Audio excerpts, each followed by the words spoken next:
이로 말미암아 내가 주의 율례들을 배우게 되었나이다. 아멘. 경기도 고양시의 덕양구 관선동에 자리 행복한 교회 담임 목사님이신 최명일 목사님이십니다. 오늘 본문 중이십니다. 결국 고난은 유익으로 돌아온다라는 제목으로 말씀을 전해주시겠습니다. 오늘 많은 은혜 받으시고 할렐루야 박수로 환영하며 영광을 하나님께 올려드립니다. 할렐루야. 네, 기도하십니다. 아버지 하나님, 고난을 통해서 하나님의 섭리와 또 주권을 인정하며 그 가운데서 다시 한번 회복의 놀란 반전의 역사들이 있게 도와 주시옵소서. 이 시간도 들려지게 하시고 전하는 자와 듣는 모두가 하나님 은혜 가운데 임하는 귀한 시간 되게 도와 주옵소서. 예수 그리스도 이름으로 감사하기도 합니다. 아멘. 할렐루야. 고난은 반드시 유익으로 우리에게 되돌아올 줄로 믿습니다. 부메랑이란 것처럼 싹 던지면 운반이 쭉 돌아서 자기에게 돌아오듯이 고난이 바뀌어서 유익으로 돌아오는 것입니다. 책을 읽다가 다윗과 골리앗 싸움에서 왜 골리앗이 패하게 되었을까? 신본주의 입장과 인본주의 입장에서 살펴보았습니다. 우리는 신앙이니까 하나님께서 다윗을 통해서 골리앗을 이기게 하셨다, 이렇게 해석을 합니다. 인간적인 면에서 보면 어떻게 그렇게 다윗이 골리앗을 이길 수 있었을까? 그것은 그의 단점 때문이었다. 다윗의 약점 때문에 오히려 흠이 없는 완벽한 골리앗을 이길 수가 있었다는 것이죠.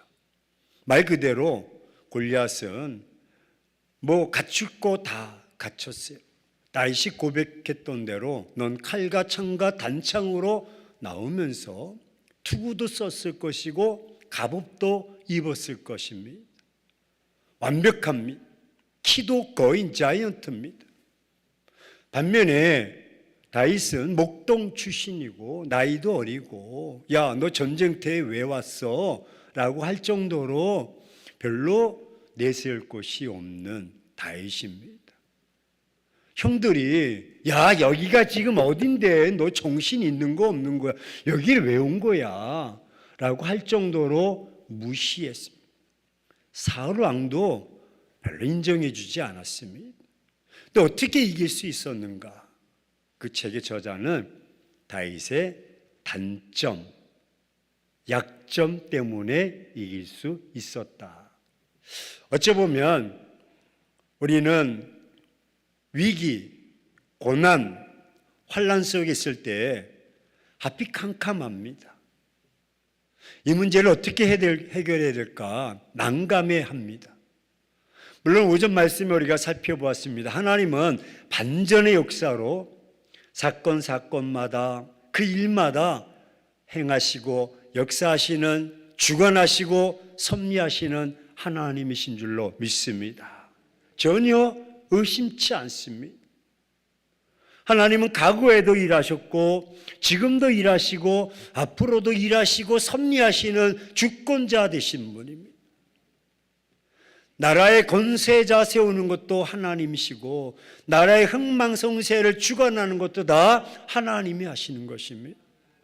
그래서 모든 주권은 다 하나님께 있는 것입니다. 이것이 믿음의 백성들의 신앙적 고백이어야 합니다. 그래서 어떤 일을 할 때 네, 다 하나님이 하셨습니다, 하나님의 은혜입니다 라고 고백하는 사람이 있는가 하면 그거요, 제가 그건 전문입니다, 그거 제가 오랫동안 했습니다. 다 내가가 들어가면 준비가 덜 된 사람. 그래서 그분들은 성경책이 하나 더 있습니다. 마태복음, 마가복음, 누가복음, 요한복음, 내가복음. 내가복음이 사복음서 안에서 혹으로 붙어가지고 내가복음이 내가 다 했던. 근데 우리는 고난을 당하기 때문에 고난 속에 있는 우리들, 늘 우리는 약할 수밖에 없고 연약할 수밖에 없고 질그릇같이 늘 그냥 깨어지기 쉬운 존재입니다. 그 유명한 신약의 거장 사도 바울도 그 육신의 가시 때문에 참 고난 속에 있었습니다. 제가 터키 이름이 바뀐 거 아십니까? 터키 나라 이름이 바뀌었어요. 그래서 터키를 갔을 때 그러니까 바울의 고향을 갔어요. 바울의 고향이니까 무슨 초상화가 많을까? 바울의 초상화가 많죠. 대머리에다가 비쩍 말랐고 키도 작고 말 그대로 정말 눈이 막 그냥 그렇게 사람이 첫인상이 어딘지 아세요? 눈이요, 눈. 그래서 범죄학적으로 여러분 다 이렇게 모자이크 처리하는 건 입을 처리합니까? 이마를 처리합니까? 눈을 처리합니까? 눈을 싹 가리면 이 사람인가 이 사람인가 모르는 거예요. 그럼 복음을 전하려면 복음을 이방인들에게 그 당시에는 복음이 이단이었어요. 이방 이게 세속적인 말도 안 되는 그런 지금 이론이었거든요. 그러니까 이 그리스도교를 전한다는 것은 대단한 이게 위험성이 있고 어려움이 있어요. 그래서 좀 전하는 자가 번듯해야 됩니다. 의상도 다 번듯하고 좀 외모도 번듯해야 되는데 눈에 안질 같은 것이 낀 안질. 그래서 눈이 늘 그냥 눈꺼풀이 있고 이 첫인상이 좀 뭐 이렇게 상대하기 좀 대하기 거북스러울 정도로 마음이 열리지 않는 거예요. 사도 바울을 보면 마음이 열리지 않는 거예요. 그런데 그래서 사도 바울도 이걸 알아가지고 내가 이런 모습으로 복음을 전할 수가 없구나. 그래서 하나님께 3번씩 간절하게 하나님 내가 복음을 전하려면 사람이 첫인상이 중요한데 첫인상부터 마음의 문을 닫아버리니 내 눈을 좀 고쳐달라고 기도하는데 하나님이 허락하지 않는 거예요. 오히려 사도 바울은 그 말을 이렇게 내가 육체의 가시, 사단의 가시라고 이야기를 해요. 사단의 가시라고 할 정도로 그에게는 큰 트라우마하고 상처, 외모적인 트라우마가 되는 거예요. 그러니 고치고 싶어서 안 고쳐주시는 거예요. 오히려 바울을 통해서 네 고난을 통해서 네가 더 강해지는 거야. 더 유익이 되는 거야. 그렇게 하나님이 말씀하시고 바울은 그것을 깨닫고 내가 육체의 연약함이 있지만 이것을 뛰어넘는 것이 복음이고 복음은 이거보다 더 능력이 있기에 내 모습으로 전하는 것이 아니라 내 형편으로 처지로 전하는 것이 아니라 복음은 그냥 복음 자체가 능력이기 때문에 복음을 전한다. 할렐루야. 그래서 복음의 사역을 감당하는 오히려 바울에게 있어서 육체의 가시, 사단의 가시, 그 눈의 안질은 오히려 그를 더 강하게 하는.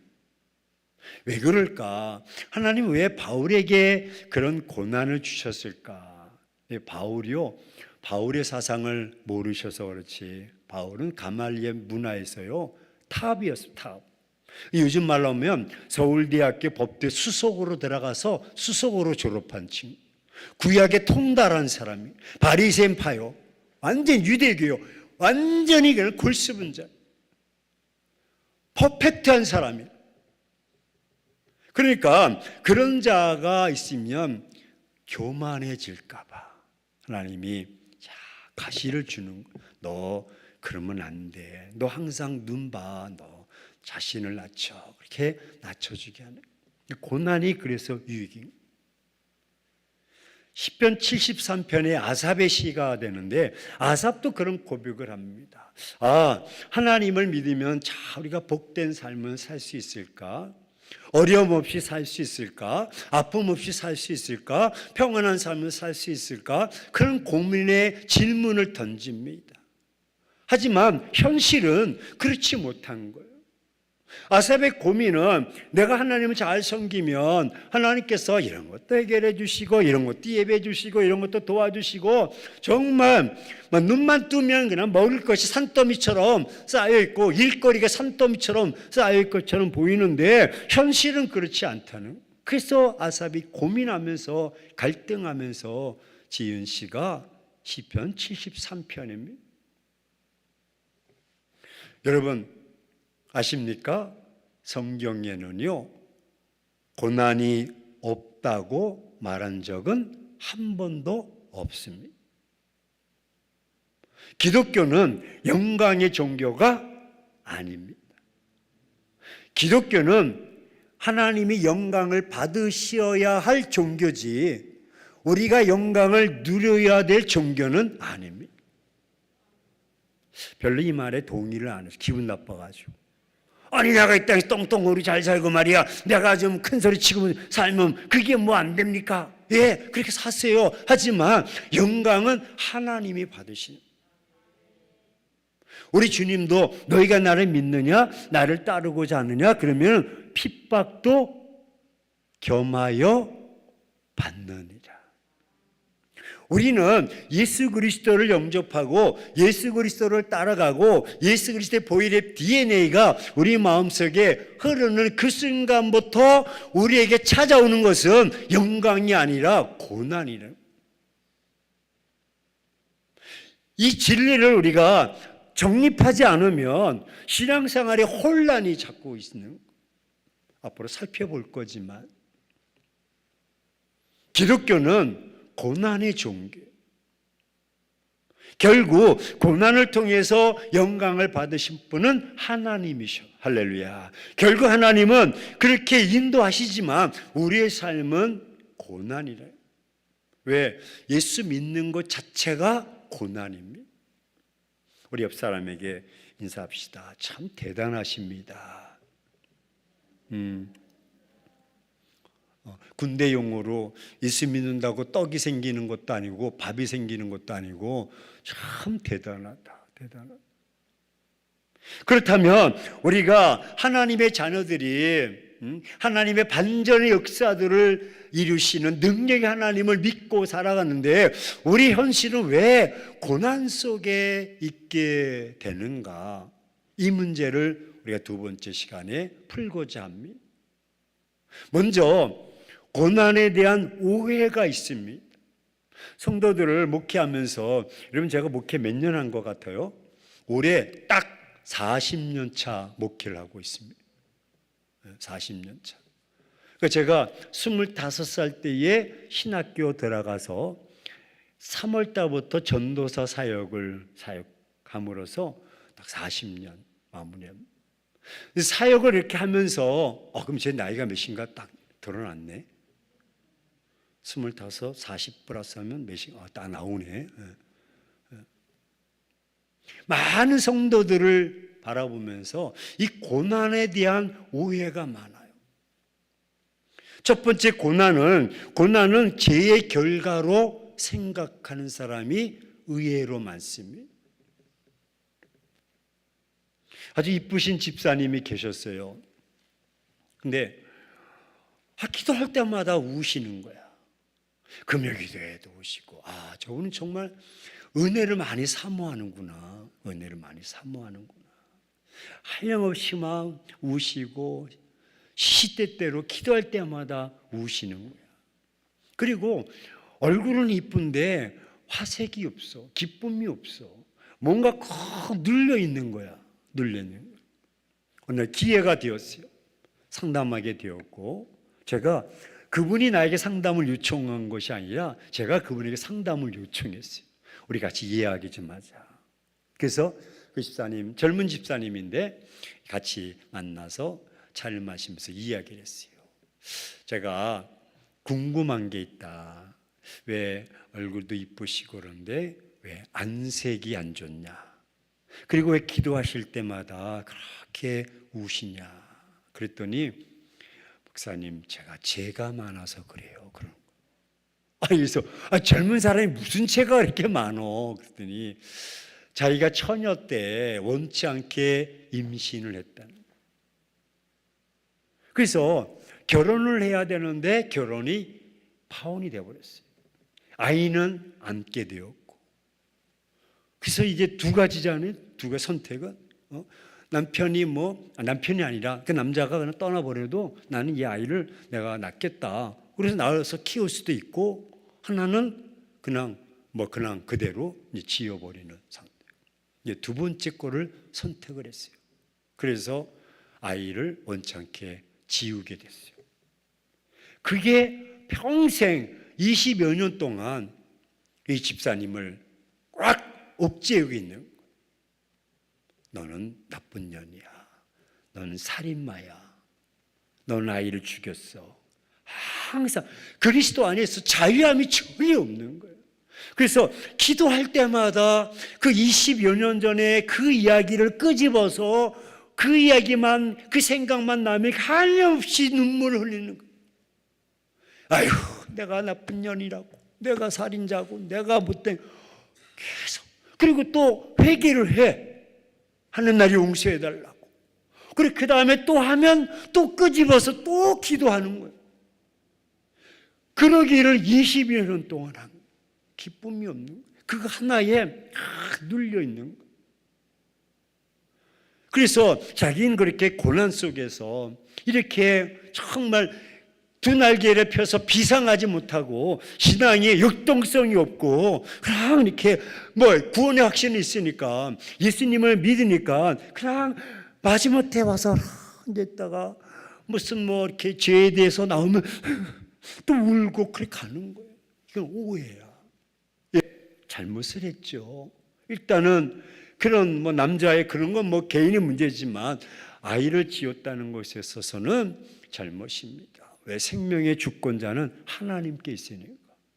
그렇다면 20여 년 전에 큰 문제를 놓고 하나님 앞에 간절히 회개하고 기도했다면 떨쳐버려야 돼요. 다시는 그 트라우마, 그 아픔의 상처를 20여 년이 지나 지금까지 질질질 끌려다니면서 끌고 오면서 할 필요는 없다. 그건 죄에 대한, 고난에 대한 오해다. 당신이 지금 고난을 당하고 그렇게 울고 있는 건 그것 때문에 하는 것은 아니다. 떨쳐버리십시오. 회개하셨다면 하나님께 맡기고 자유하십시오. 그렇게 제가 했더니요, 그분이 그 말을 듣고 그 다음부터 표정이 달라졌어요. 그래서 제가 만나면 지사님, 그러면 자기도 목사님 그걸 왜? 거기서 해방을 얻었기 때문에. 할렐루야. 그래서 고난은 죄 때문에 내가 지금 고난을 당해, 이거는 오해입니다. 또 우리가 고난을 당할 때 이런 창조적인 고난이 있고 비판적인 고난이 있습니다. 물론 고난을 당할 때 죄 때문에 고난 당할 수도 있어요. 하지만 하나님께서 이 고난을 통해서 주시는 고난이 창조적인 고난이 있고 비판적인 고난이 있어요. 비관적인, 비판적인 이 고난은 자기를 얽매이는 거예요. 이건 오해입니다. 고난 그러면 다 죄 때문에 연계시키지 말고 고난 있을 때 창조적인 고난도 있다. 이따 살펴보겠지만 하나님이 고난을 통해서 나에게 이런 것을 예비하시고 이런 것을 보이시려고 그러시는구나. 할렐루야. 그렇게 받아들이는. 두 번째는 고난을 통해서 우리가 성숙해진다라고 얘기해요. 고난을 통해서 성숙해진다. 예, 맞아요. 하지만 다 그렇진 않습니다. 이스라엘 백성들이 출애굽을 할 때 바로가 10가지 재앙을 당하는데 그 애굽의 재앙을 통해서 많은 피해가 속출되었습니다. 심지어는 장자들이 죽는 상황까지 내몰리게 되었습니다. 하지만 바로 왕은 성숙해지지 않았습니다. 성경에 보면 어떤 말이 바로에게 수식어로 따라오냐면 바로의 마음이 강팍해졌다라는 말이 계속 따라옵니다. 아니, 고난이 임했고 위기가 있었고 어려움을 겪었는데 왜 그럴까?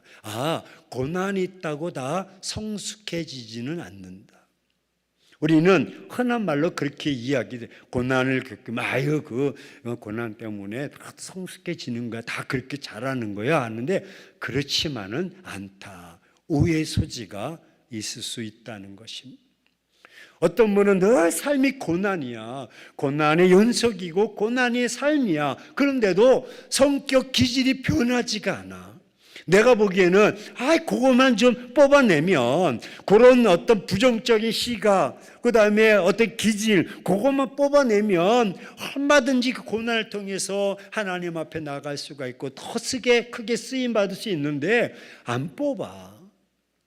죽어도 막 그냥 내 이 기질, 내 이 교만, 아집, 내가 죽으면 죽으리라 붙잡고 있는 거예요. 그런 사람이 있어요. 옆 사람 한번 보시면서 당신 아니십니까? 한번 따져보세요. 고난, 그렇게 어려움을 겪고 경제적으로 육신적으로 참 집안이 되는 꼴이 없어. 근데 원인을 제가 분석해 보면 그분이 그걸 만들어, 그렇게 삶을 만들고 가정을 만들어. 저분이 저런 것 때문에 저게 안 되는구나. 저것만 없으면 좋을 텐데 하는데도 성숙해지지 않아. 고난을 그렇게 받았는데도 너무 힘들다고 하면서도 이건 내가 안 나. 내가 지금까지 이것 때문에 살았는데 그러면서 엉뚱한 고집을 펴. 그래서 제가 결론 내린 것은 고난에 대한 오해는 고난 때문에 다 성숙해지는 것은 아니다. 뽑아버려야 되고 잘라버려야 되고 할렐루야 끊어버려야 돼요. 그래야 고난이 딱 멈추게 되는 것입니다. 아멘이십니까? 고난에 대한 원인은 고난의 원인을요 안에서 찾을까 보통 밖에서 찾을까? 안에서 찾아요. 할렐루야 성숙한 사람이에요. 보통 고난의 원인을 다 밖에서 찾는. 무엇 때문에? 교회 때문에, 시아버지, 시어머니 때문에, 누구 때문에? 남편 때문에, 자식 때문에, 사장 때문에, 뭐 때문에? 다 밖에서 찾는. 밖에서 다 너 때문이야. 너 때문에. 한번 해보세요. 시작. 너 때문에. 너 때문에. 근데 이게 하와의 모습이에요. 하와가 범죄하고 하나님께 그렇게 이야기해요. 하나님이 아담이 범죄하고도 하나님이 만들어 주신 사람이 그렇고 하와는 뱀이 그래서 그렇고 다 너 때문에. 너 때문에. 그 하나님이 만드신, 하나님이 짝지어 주신, 그렇게 하면서. 그래서 우리가 너 때문에 하는 게 이 모습이 똑 그렇게 이야기하는 거예요. 제가 이거를 영해, 오해하지 말고 영해를 냈어. 그래서 고난 있고 어려움 있을 때 사람들은 어떤 핑계를 내면 하나는 하나님 때문에 위로, 하나는 너 때문에. 근데 가만히 보니까 세 개는 나를 가리켜. 이게 영예라니까. 제가 그걸 깨달았어요. 하나님이 내 남편, 하나님께 이스라엘 백성들이 다 하나님께 원망하잖아. 고난을 당하니까 물이 없다고, 먹을 것이 없다고 하나님 그러는. 하나님 또 모세 때문에 누구 때문에 우리가 위기가 있고 누구 때문에 고난 당했다. 근데 원인을 가만히 살펴보면 세 가지 퍼센트로 60%는 나 때문에 있는 거예요. 한번 이렇게 해보세요. 그러면서 늘 교훈을 받으세요. 다 나 때문이다. 가슴을 쳐야 된다. 나 때문에. 근데 우리는 목사님, 우리 부부 상담을 좀 해야 되겠습니다. 그 부부가 가끔 와서 상담을 해요. 변호사 앞에서도 마찬가지고, 이제 판사 앞에서도 마찬가지. 이 부부 싸움이요, 진흙탕 싸움. 이건 어떻게 그렇게 얼마 전까지 피부를 같이 기대면서 I love you, 지긋지긋 love you 했던 사람이 갈라서니까요 남보다 더 못해. 그렇게 치사하고 그렇게 더러워. 근데 모든 이야기가 다 남편 때문에, 다 아내 때문에. 근데 이야기 들어보면 맞아. 근데 자기 때문이라는 말은 하나도 없어. 하나도. 그래서 고난이 있는 거예요. 그래서 가정이 깨어지는 거예요. 가정에서 고난이 있고 삶에 고난이 있을 때 먼저 자신을 바라봐야 돼요. 할렐루야. 나 때문이다. 나 때문에. 고난에 대한 오해가 다 너 때문에, 밖에 이유 때문이 아니라 나 때문에 그것을 모르고 오해하고 있는 거예요. 그래서 고난에 대한 이 오해는 그래서 내가 망하게 되었다. 여러분, 고난을 당하면 다 망합니까? 네? 고난을 당하면 다 망하는 것은 아닙니다. 고난을 당해서 내가 이렇게 어려움을 처하게 되었다.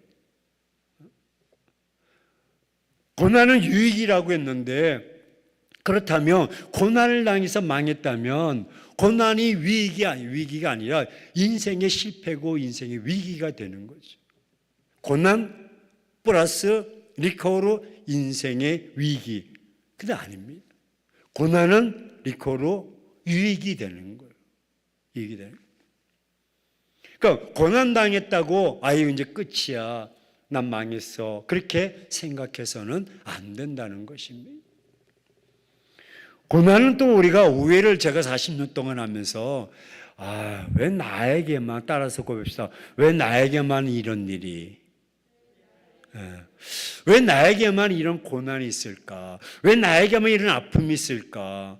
저 사람은 저렇게 잘 나가고 저 사람은 저렇게 번듯하고 어쩌면 나보다 신앙이 더 못한 것 같은데, 나보다 신앙생활 약하고 나는 그래도 권사인데, 나는 집사인데, 근데 왜 나에게, 왜 나만 그렇게 나만 생각합니다. 네요, 양파 껍질을 벗겨보듯이 다 인생 다 벗겨보면 그 안에 다 크고 작은 고난들이 다 있습니다. 말을 못해서 그렇지요. 고난, 아픔, 어떤 상처, 트라우마 다 있습니다. 근데 나만 가지고 있다고 생각하니까 거기에 함몰되는 것입니다. 고난은 누구에게나 다 오는 것입니다. 누구에게나. 고난이 왔을 때 그것을 어떻게 극복해 나가냐에 따라서 그 사람이 고난이 왔어도 없는 것처럼 보이는 거지, 나는 고난이 왔을 때 그것을 깨닫지 못하니까 고난이 나에게만 온 거로 착각하고 절망하고 낙심하는 것입니다. 따지고 보면 다 고난 속에 있습니다. 마지막으로 고난에 대한 오해는 고난당하는 것을 억울하게 생각하는 사람이 있습니다. 어떤 집사님이 교회를 잘 나오시다가 안 나오시는 거예요. 그래서 부교육장한테 야, 왜 안 나오시나 했더니 뭐 되는 일도 없고 너무나 답답해서 방학하신대. 방학. 그래서 아니 뭔 또 신앙에 방학이 있어. 그래서 또 제가 찾아갔어요. 찾아가서 이 집사님 왜 그러시는 거야 했더니 방학이 있대요. 그래서 다 필요 없대. 다 필요 없대. 왜 그러니까 아니 내가 목사님도 터놓고 얘기해 봅시다. 터놓고 나보고 얘기하지. 그러면서 제가 주일을 빠졌습니까? 11조를 안 냈습니까? 봉사 헌신을 안 했습니까?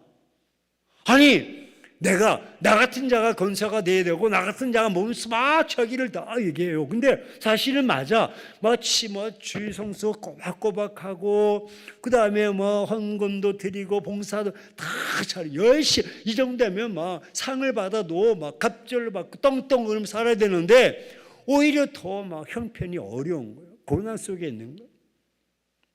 시험 들었어. 내가 그렇게 했는데, 따라서 고백합시다. 내가 이렇게 행동했는데, 내가 이렇게 믿었고 이렇게 헌신하고 이렇게 드렸는데 다 했는데도 왜 내 삶이 나아지는 것이 없고 더 어려운 곤도박질 치면서 왜 환경이 이렇게 쪽박처럼 되었는가에 대해서 상처를 받아요. 억울하게 생각. 내가 지금까지 믿은 거 너무 억울하다는. 그렇지 않아요.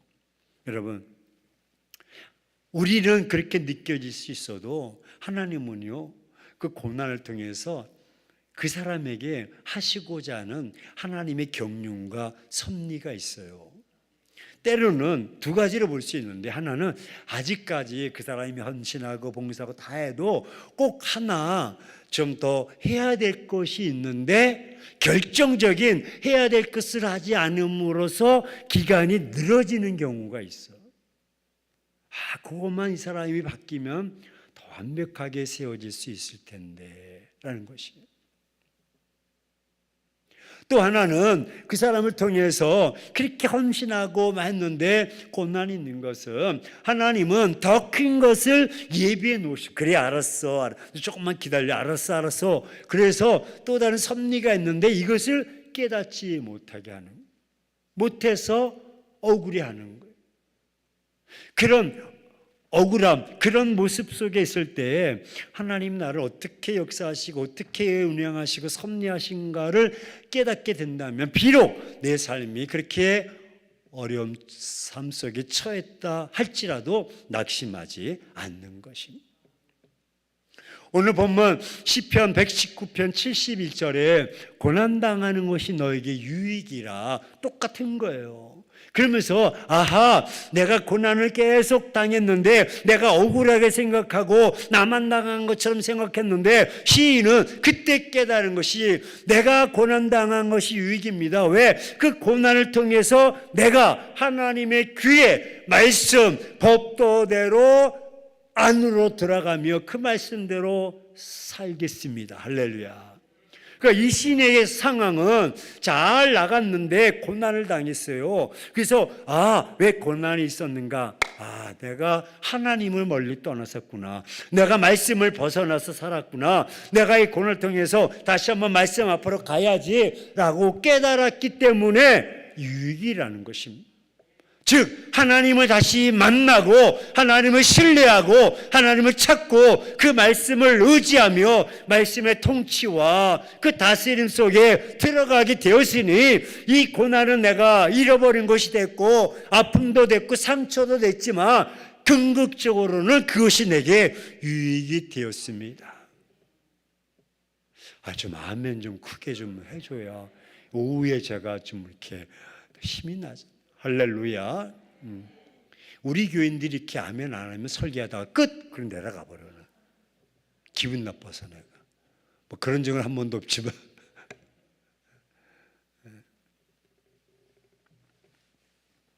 그렇다면 고난이 유익이라고 말해주고 있는데, 그럼 고난의 유익은 두 번째 무엇일까? 고난에 대한 오해를 우리 6가지로 조목조목 살펴보았다면, 이제는 고난에 대한 유익이 무엇인가?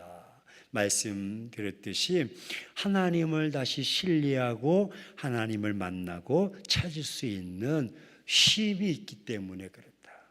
할렐루야. 과거에는 세상 곳에 있어서 또 하나님 없이 막 살아가다가 그 고난을 통해서 하나님을 다시 발견하고 하나님 말씀 앞에 돌아오면서 내가 다시 쉼을 얻는 거예요.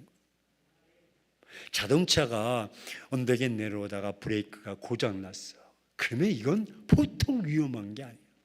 그런데 가끔 설악산이나 뭐 이렇게 높은 산에 갔다 내려올 때 보면 브레이크 고장나서 옆으로 쫙 그렇게 약게 언덕지게 만든 그런 언덕이 있어요.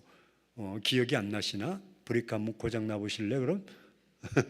그럼 브레이크 고장나면 그렇지 않아도 언덕이니까 가속에 붙잖아. 그러면 이건 큰일 나는 거지. 전복사고 나는 거지. 그래서 그런 코스마다 그런 일이 벌어질까 봐 옆에다가 다 언덕을 만들어요. 내려가는 옆에다가 다 언덕을 만들어서 가면은 자동차가 브레이크가 안 돼도 쭉 올라갔다 다시 그렇게 내려오도록, 전복되지 않도록. 이게 바로 고난의 유익이야.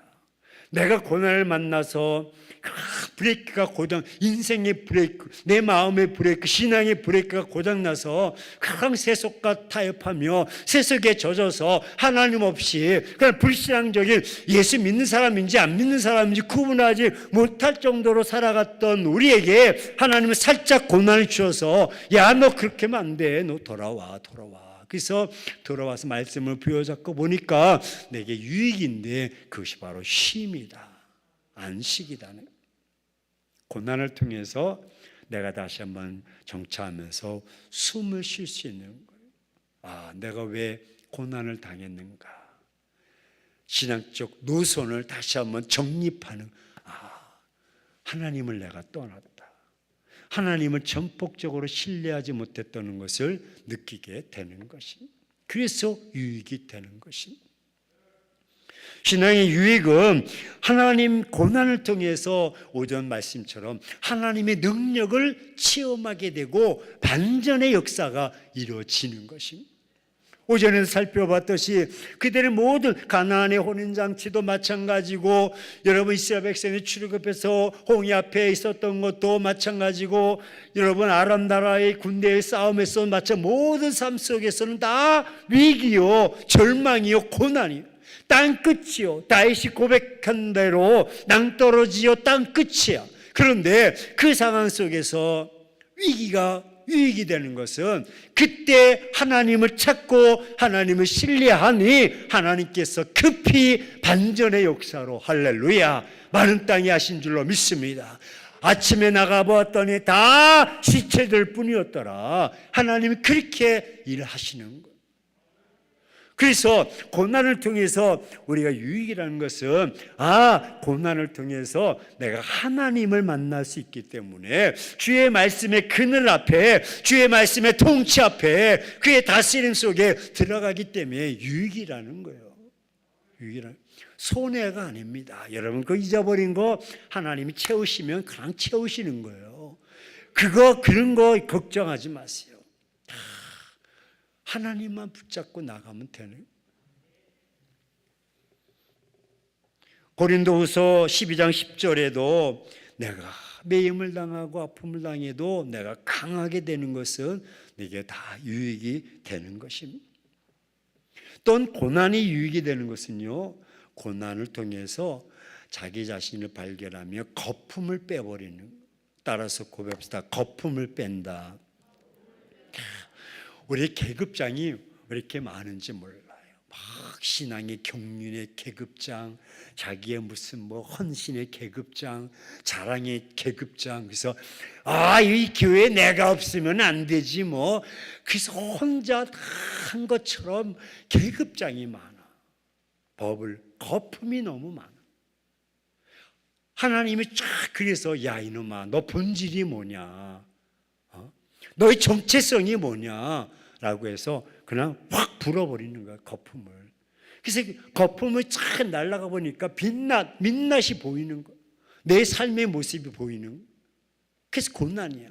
내가 잡은 거, 내가 내세우는 내 계급장 다 내려놓고 보니까 고난이야. 근데 오히려 그것이 고난을 통해서 내 모든 거 다 나는 약한, 연약한 자다. 연약한 자. 사도 바울이 고난을 통해서 깨달은 것이 뭔지 아십니까? 나는 죄인 중에 괴수다. 사도 바울은 말씀드린 퍼펙트했던 사람이, 완전했던 사람이, 흠이 없었던 자예요.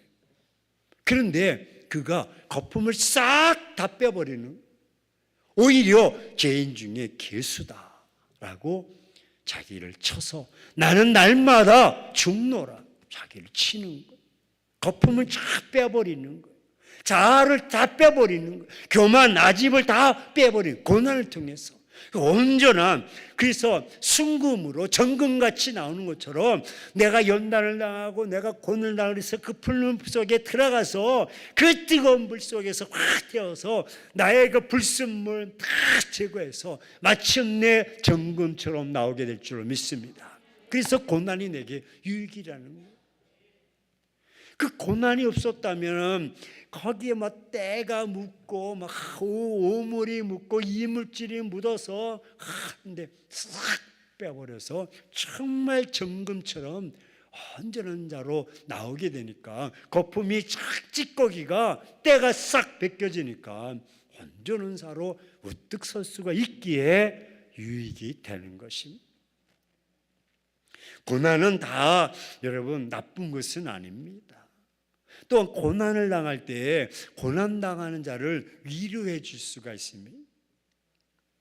벤자민 프랭클린이 이런 자서전에서 이야기했어요. 나는 참 불행한 사람이다.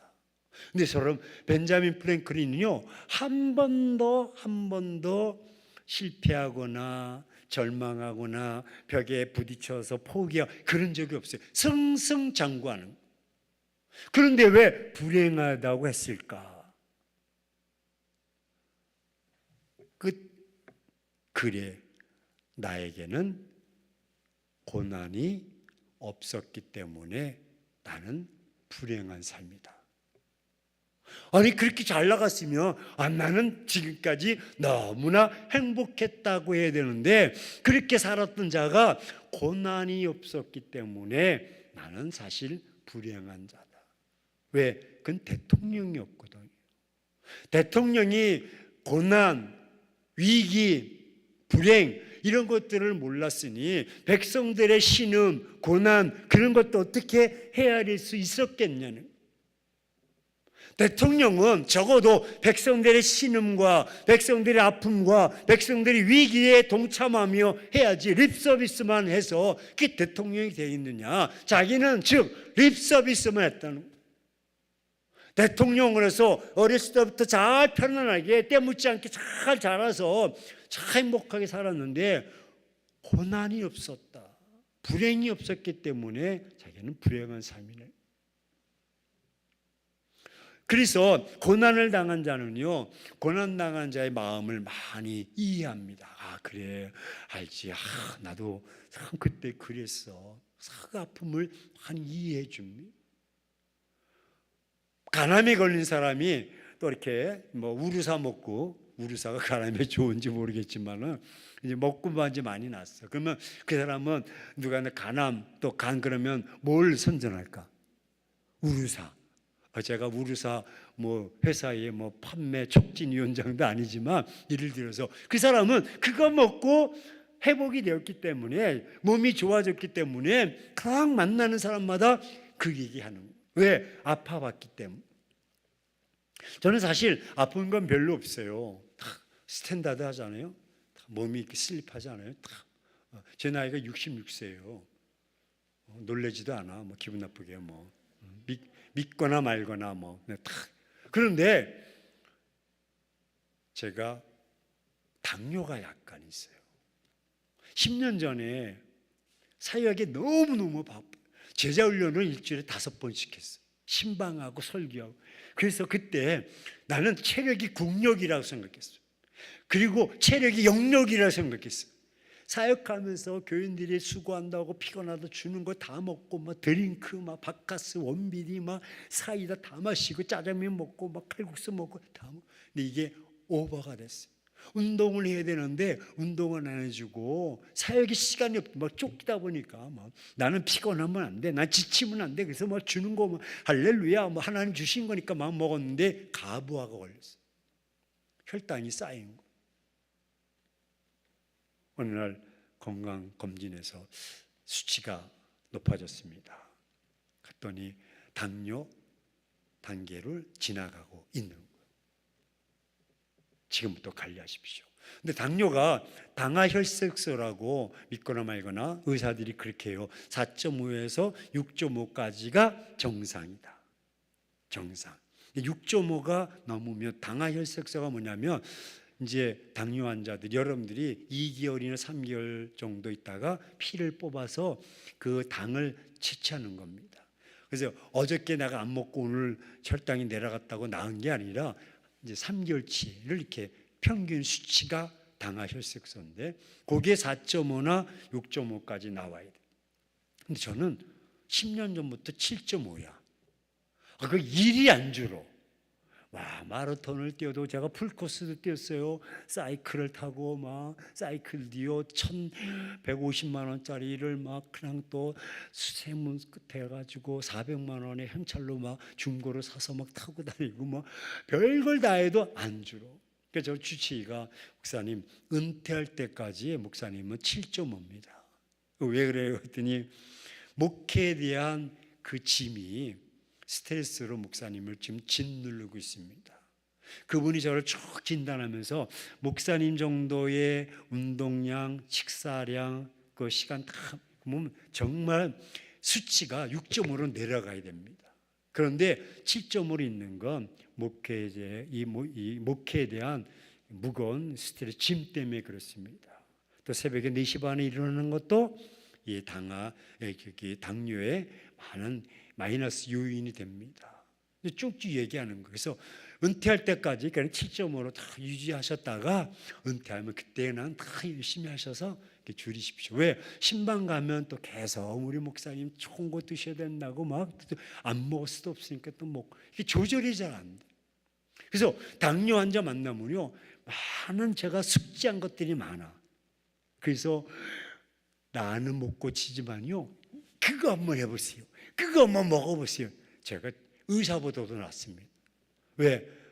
10년 동안 제가 당뇨 이게 7.5로 이렇게 알아봤기 때문에. 이와 같이 고난을 당한 자는 고난당한 자의 아픔을 알아요. 그래서 그 사람들에게 유익을 줄 수가 있는 것입니다. 마지막으로 그럼 고난당한 자는 어떤 자세로 살아가야 될까? 고난당했다면 고난에 대한 오해가 있었고 이제 고난당한 자의 유익이 있어요. 왜? 고난을 통해서 잃어버렸던 하나님을 신뢰하고 만나며 그 말씀을 통해서 통참을 받으니까 오히려 내가 유익이 되고 내 거품이 다 제거되니까 내 정말 순수한 자아로 정금같이 나올 수 있으니까 내가 유익이 되는데, 그러면 내가 고난당했을 때 어떻게 해야 되는가? 따라서 고백합시다. 잠잠하라. 제가 목회 40년 동안 깨달은 것이 그겁니다. 고난당한 자 잠잠하라. 어디 앞에 나가서? 하나님 앞에 나가서 잠잠하라. 그리고 사람 앞에 나가서 잠잠하라. 잠잠하라는 용어는 두 번째 다시 한번 설명하겠지만 여기 첫 번째에서 잠잠하라, 즉 사람들 앞에서 잠잠하라. 어떤 분의 남편이 이게 좀 정상적인 삶을 살지 못하고 자꾸 늦게 들어와, 또 술도 먹고 들어와. 어느 날은 하얀 와이셔츠에 빨간 거 묻혀서 와. 그건 뭔 말인지 알죠? 그래 너무 속상한 거야. 그래서 그자기 구역 식구들에게, 통하는 지인들에게 기도해달라고, 우리 남편 때문에 내가 속상해서 못 살겠다고, 더 이상 못 살고 도장 찍어야 되겠다고 막 그냥 자기의 가정의 그런 갈등, 그 싸움, 아픔을 잘 이야기해. 그런데요 일주일도 안 돼서 그 얘기가 전 교인에 다 돌아. 교인들은요 전도하라면 죽어라고 안 해. 입 뻥끗 안 해. 근데 그런 얘기는 하지 말라 그래도 집사 알아? 김 집사가 말이야 그 남편이 그랬다는구만. 그래가지고 이제는 없는 애까지 만들어. 애들 때문에, 그리고 어디다 숨겨놨다며. 세상 동의 왕이 다 돌아. 그래서 제가 깨달은 것이, 고난당하면 잠잠하라. 누구 앞에 가서 말하지 마. 심지어는 목사님에게도 말하지 마. 하나님 앞에 가져 나가. 하나님 앞에. 그리고 하나님 앞에 나가서 자기의 고난을 침묵해 먼저. 하나님 아시지요. 아시지요. 그리고 순서가 있어. 아시죠? 하면서 우세요. 우시는 거야. 히스기야가 병들어 죽게 되었을 때 이사야 선지자가 그 히스기야 왕에게 너 죽고 살지 못할 거야 라고 했더니 히스기야가 그 말을 듣고 벽을 향해서 하나님 앞에 통곡하며 기도합니다. 히스기야 왕이 참 대단한 왕 중에 하나야. 그 말을 들으면 이사야 선지자에게 기분 나쁠까 안 나쁠까? 선지자님, 하나님께 한번 가서 물으십시오. 내가 뭘 잘못했기에 내가 죽을 병, 내가 죽고 살지 못합니까? 이걸 해도 너무하지 않습니까? 라고 묻는다든지, 선지자에게 그렇게 말을 못한다면 선지자가 간 뒤에 이제 회의를 해서, 장관회의, 군회의를 해서 탁 모아놓고, 하나님 날 죽이고 살지 못하게 한다는데 살 수 있는 방법이 뭐가 있느냐? 어디에 숨으면 되느냐, 어디를 도피하면 되느냐, 뭐 등등 다 이렇게 인위적인 방법을 추구하고 방법을 강구할 수도 있는데 딱 절단하고 딱 침묵하고 벽을 향해서 기도하는 거예요. 기도하기 전에 우는 거야. 성경에 하나님이 그것을 보시는데요, 너무 감동됐어. 하나님이 그 눈물을 보시고, 따라서 한번 봅시다. 하나님께서 그의 눈물을 보시고 그의 기도를 들으셨다. 성경은 히브리어로 각각 말하고 있습니다. 그의 눈물을 보시고 그의 기도를 들으셨다. 그러니까 고난을 당할 때 잠잠하라. 잠잠하라. 먼저 사람들 앞에 잠잠하세요. 백해무익입니다. 아무리 친해도 얘기하지 마세요. 나에게 오히려 돌이 되어서 돌아옵니다. 복이 되어서 돌아오지 않습니다. 그저 하나님 앞에 나가서 우시는 겁니다. 우시는 거예요. 하나님은 눈물 앞이 약해. 부부싸움 할 때 혹시 싸울 일이 없지만 싸워서도 안 되겠지만 혹이 싸운다면 그 남편 앞에 싸우지 마세요. 그 남편 이기려면 그냥 남편 앞에서 우는 거예요. 남편 앞에서 막 우는 거야. 아 시끄러워 그래도 으악 막 우는 거야. 못 살겠다고 우는 거야 막. 그럼 남편이 알았어 그래 내가 다 해줄게 해줄 거지? 그러면서 싹 방긋 웃는 거예요. 하나님도 그 눈물을 좋아하셔. 그래서 고난을 당하면 하나님 앞에 나가서 우는 거야. 울음 다 터뜨린 다음에 그리고 기도하는 거예요. 하나님, 이 문제, 이 고난 해결해 달라고, 히스기야 왕처럼 살려달라고, 이 문제 해결해 달라고 하나님 앞에 결산, 사생결단, 막 금식하든지 철회하든지 부르짖든지 방언하든지 뭐라든지 몸부림치는 거예요. 하나님 길을 열어달라고, 이거 해결해 달라고 몸부림치는 거예요. 저는 3남 3녀 플러스 1 사촌형이 6.25 동남배기로 우리 형님하고 나이가 같은데 그 사촌형을 낳고 작은아버지가 행불되셨어요. 돌아가셨는지 이부로 넘어가셨는지 어디 계셨는지 그렇게 우리 아버님이 큰아버지였기 때문에 찾으려고 동생을 찾으려는데도 못 찾아서 그 형을 우리 이제 호적에 얹혀서 결국 4남 3녀가 됐어요. 제가 이제 막내야. 불교 집안이었어요. 그래서 불교도 뭐 골수분자 불교 집안.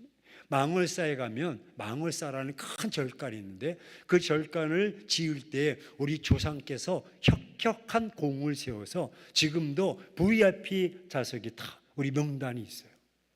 그 정도로 불교계에서 막 제가 초등학교 들어가기 전에 그 망월사가 엄청 높아요. 그러면 백색전화 아세요? 백색전화? 백색전화. 그때는 백색전화가 동네 하나 정도 있었어요.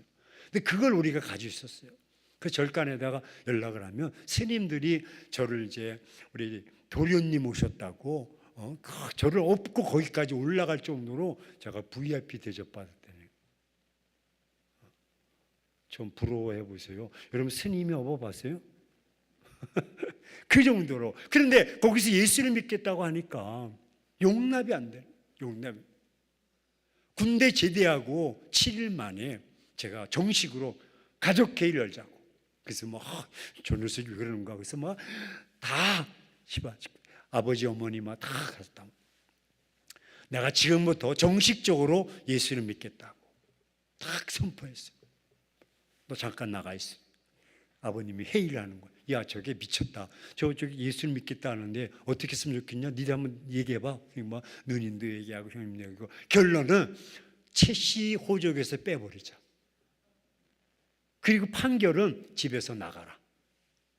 와, 군대 제대한 지 7일 만에 남들은 뭐 고생했다고 막 해외 여행도 보내주고 막 보약도 해주는데 7일 만에 너를 오늘부터 채씨 호적에서 빼버리고 여기서 너 나가라. 그래서 저는 알았습니다. 출애굽, 엑소더스 나가자. 애굽에서 나가는 것처럼 할렐루야! 그런 이제 나왔어요.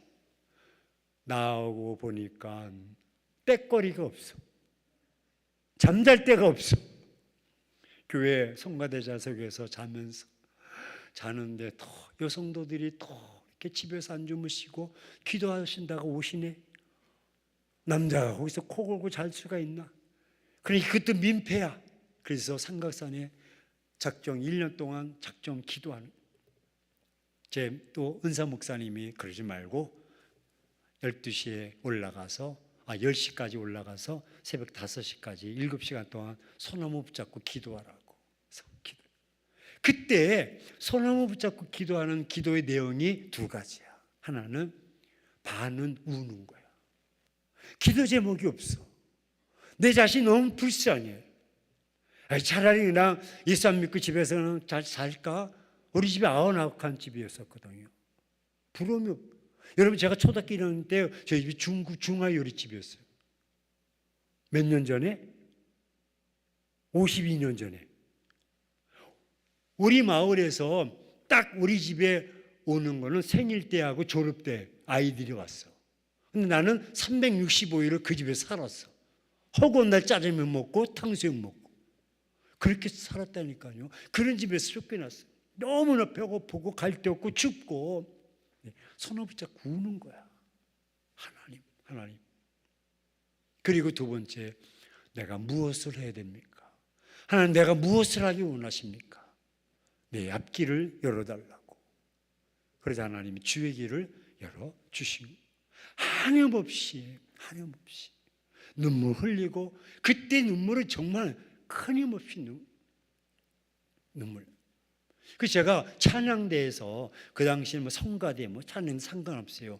옛날에는 제가 교사를 옛날에 반사라고 그랬어요. 기억나세요? 반사님 그랬어요. 지금 교사, 주일학교 교사. 근데 그때 주일학교 반사였어요. 주일학교 반사하고 찬양대, 성가대로 섰어요. 근데 성가대를 이렇게 하는데 그 당시에는 오전 예배가 있고 오후에는 청년부가 있고 저는 7시 예배가 있고 끝나면 8시 반에부터 10시까지 또 찬양 연습. 그래서 집에 가면 11시야. 다리가 후들후들거려요. 하루 종일 막 교회에서 살았으니까. 그런. 근데 찬양대 지휘자가 좀 최반사님 상담을 좀 하자고. 그래서 왜 그러니까 성가대에 찬양대에 조화가 안 된다. 하음이 안 된대.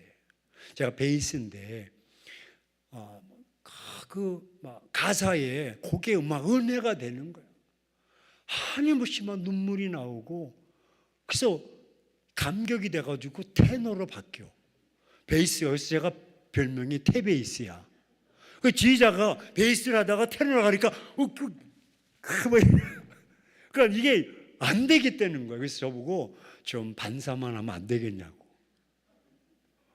나는 막 너무 감격스러워가지고 나 같은 죄인 구원해 주시고 살리시는 하나님 은혜. 그래서 그 가사가 꽂혀버리는 거예요. 지금도요, 주일날 예배 드릴 때 우리 예배 다 마치고 이제 말씀을 듣고 다 그 말씀 붙잡고 말씀에 맞는 찬양을 컨셉을 해가지고 찬양하거든요. 찬양하면 어떨 때 막 눌어요. 지금도 그래요. 여러분, 우리 유튜브 들어와서 한번 보세요. 감격스럽습니다. 그 가사가 목으로만 나오는 것이 아니라 내 영혼 속에서 나오는. 왜? 고난을 겪고 봤기 때문에. 1년 동안 산에서 하나님 앞에 부르짖고 기도하고 한염없이 눈물 흘리고 기도하면서 하나님 나를 불쌍히 여겨달라고, 내 갈 길을 인도해 달라고. 그 1년 동안 기도 오늘 지금까지 내가 찾아먹고 있는 거예요. 얼마나 감사한지 몰라요. 끊임없이 기도하는 거, 끊임없이. 고난을 당하면 기도하시기를 주의 이름으로 축원합니다. 기도하면 말씀드렸듯이 그것이 나에게 비관적인 비판적인 고난이 아니라 창조적인 고난이었고, 내가 하나님 앞에 헌신하고 봉사하고 충성을 다했는데 왜 내가 이렇게 억울합니다가 아니라 하나님이 나를 이렇게 쓰시려고, 하나님 이렇게 하시려고 그렇게 인생의 밑바닥까지, 운명세계까지 나를 몰아넣었구나라는 것을 깨닫게 되고, 그것이 내게 밑거름이 되고 내게 힘이 되고 내게 원동력이 되어서 어떤 고난이 있어도 요동치 않고 할렐루야, 야 그거 다 옛날에 겪어봤어, 할렐루야, 다 면역력이 생겨서 내성이 생겨서 쫙 진진해 나갈 수가 있는 것입니다. 어떤 경우는 이런 고난이 없고 이런 훈련이 없고 하다 보니까 조금만 고난 있으면 방학한다 그러고, 조금만 고난 있으면 뭐 하나님이 있냐 없냐, 뭐 교회 나가도 별거 없다, 뭐 그런 헛소리만 하고 있는 거예요. 고난은 내게 유익인 줄로 믿습니다. 아픔이 있었다면 그 아픔을 통해서 더 이 풍당도 빨리 갈 줄로 믿습니다. 하나님 그렇게 역사하시는 거예요. 그래서 고난에 대한 오해를 싹 불식시키고 고난에 대한 유익을 알았다면 이제 사람 앞에 잠잠하고 하나님 앞에 나가서 한없이 눈물 흘리시기를 주의 이름으로 축원합니다. 눈물보다 더 귀한 기도가 없습니다. 그래서 우리 현대 사람들은 하지 않지만 구약 시대 사람들은요, 이 기도하는 만큼 반드시 챙겨 가지고 있었던 것이 호리병입니다. 호리병 입구는 조그맣고 밑에는 큰 거. 그래서 기도할 때마다 울었어요. 그래서 울음을, 그 눈물을 호리병에다 담았어요. 그래서 그것이 증발되지 않도록 뚜껑을 막고 그 눈물이 쌓이는 것을 보는. 우리는 그렇게 하지 않지만 하나님은 그걸 보셨다는 거예요. 그것은 그 모습 호리에다 담으라는 것은 아니지만 그만큼 내가 절절하게 그 고난 속에 있다면 고난이 유익으로 그것이 반죽이 되고 믹서가 돼서 정말 맛있는 빵이 되고 맛있는 주스가 되듯이 익혀 나오고 다 나오려면 끊임없이 눈물 흘리는 거예요. 눈물. 그리고 눈물 흘리셨다면 그렇게 기도하시기를 주의 이름으로 축원합니다. 그러면 하나님이 그 눈물을 보시고 그 기도를 들으셔서 고난이 변하여 할렐루야 승리가 되고 유익이 되는 거예요. 말씀을 정리합니다. 하나님은 반전의 역사, 능력의 하나님이신 줄로 믿습니다. 하나님의 능력과 나의 문제는 갭이 너무 큽니다. 갭이 큼으로써 절망하지 마십시오. 철학자 니체는 이렇게 말합니다. 야야 하나님은 죽었어, 하나님 없어 라고 했는데 왜? 너무나 갭이 큰 거예요. 내 삶은 고난이고 내 삶은 아픔이고 상처인데 하나님은 천상에 계시고 지존하셔서 너무나 높은 데 계셔서 나와는 관계가 없고 나와는 상관이 없는 하나님이니까 그 하나님, 그 신은 죽었다고 말했는데 아닙니다.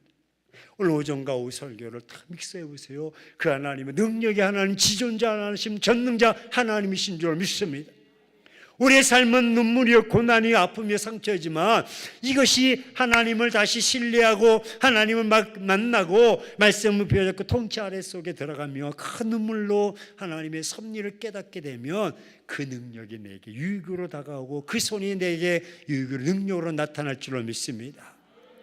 오전과 오후 말씀을 묵상하시면서 여러분 기도하러 올라오셨다면 기도도 많이 하실 때 눈물도 많이 흘리셔서 하나님 큰 눈물을 보시고 기도를 들어주셔서 능력의 하나님께서 여러분 삶 속에 반전의 역사로 할렐루야 승리하는 저와 여러분이 다 되기를 주의 이름으로 축원합니다. 하나님 이렇게 기도하고 나가는 자에게는 그의 육신의 아픔도 고쳐주시고 싸매어 주시고 화가 복이 되게 하시고 위기가 기회가 되고 고난이 축복으로 바뀌어지는 역사가 임하게 될 줄로 믿습니다. 오늘 그 주인공이 바로 저와 여러분이 주인공이 다 되시기를 예수 그리스도의 이름으로 축원합니다. 축원합니다. 우리 함께 동성으로 기도할 때 하나님 오늘 역사의 주인공이 내가 되게 하시되 내가 당한 고난이 화가 아니라 복이 되게 도와 주옵소서. 하나님 뱀의 눈물로 기도하며 나갑니다. 하나님 마침내 하늘의 그 역사가 창문이 열려주셔서 하나님 우리의 삶의 문제가 다 해결되는 역사가 있게도 해달라고 우리 주여 한번에 주님의 통성으로 기도하며 나갑시다.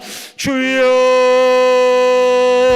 아버지 하나님 주님의 은혜와 사랑을 감사합니다. 우리 하나님께